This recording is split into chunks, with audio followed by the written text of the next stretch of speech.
सम्भाषणसन्देशसंस्कृतमासपत्रिकायां प्रकाशितानां बालकथानां ध्वनिप्रसारणम् इदं बालमोदिनी इति। राजा कृष्णदेवरायः विजयनगरसाम्राज्यस्य प्रसिद्धः शासकः। तस्य सभायाः सदस्यः तेन्नालीरामः अपि विख्यातः राजनीतिज्ञः।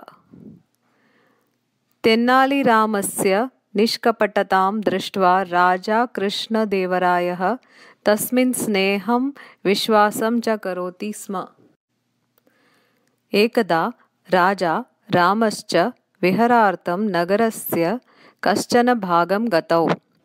मार्गे दृष्टाः सर्वाः प्रजाः आदरेण राजानं रामं च नमस्कृत्य गच्छन्ति स्म। तत्र आगतः कश्चन तक्षकः अपि एतौ प्रणम्य अग्रे गतवान्। परन्तु तस्य निर्गमनात् आरभ्य राजा किञ्चिदेव अतृप्तिम् अस्वस्था च अनुभूतवान्।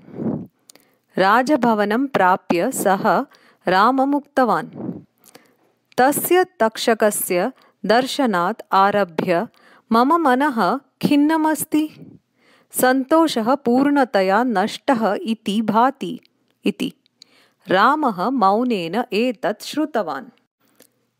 द्वित्रदिनान्तरं पुनः राजा रामश्च नगरं प्रति गतौ विहारार्थम्। अधुना अपि सः तक्षकः मार्गे दृष्टः। सोऽपि राजानं वन्दित्वा जयघोषं कृत्वा अग्रे गतः।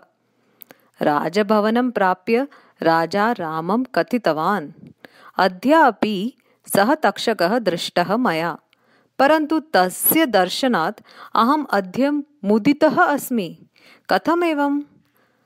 प्रपरह्यः यस्य दर्शनात् अतृप्तिः प्राप्ता आसीत्, अद्य तस्य एव दर्शनात् तु प्रसन्नता। कथमेतत्?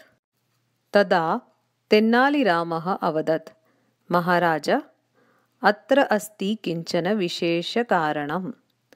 प्रपरह्यः भवतः दर्शनावसरे तस्य तक्षकस्य मनसि विचारः उत्पन्न आसीत् यत् यदि राजकुटुम्बे कोऽपि म्रियेत् तर्हि मम सकाशात् बहूनि चन्दनकाष्ठानि क्रीतानि भवेयुः, तेन च मम उपजीविका भवेत् इति।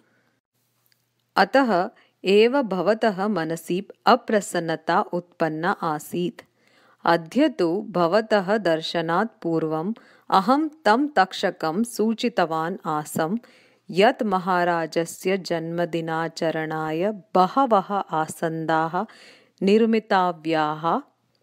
भवान् उत्तमरीत्या आसन्दान् निर्माय ददातु, भवते प्रभूतं धनं दास्यते इति। अतः सन्तुष्टः सः तक्षकः भवद्दर्शनावसरे चिन्तितवान् यत् चिरञ्जीवतु महाराजः येन मम अपि प्रतिवर्षम् आयः भवेत् राज्ञः जन्मदिनाचरणमितेन इति। अतः भवती प्रसन्नता उद्भूता। तस्माद् एव बुद्धाः वदन्ति, सद्विचारः एव कार्यः सदा इति।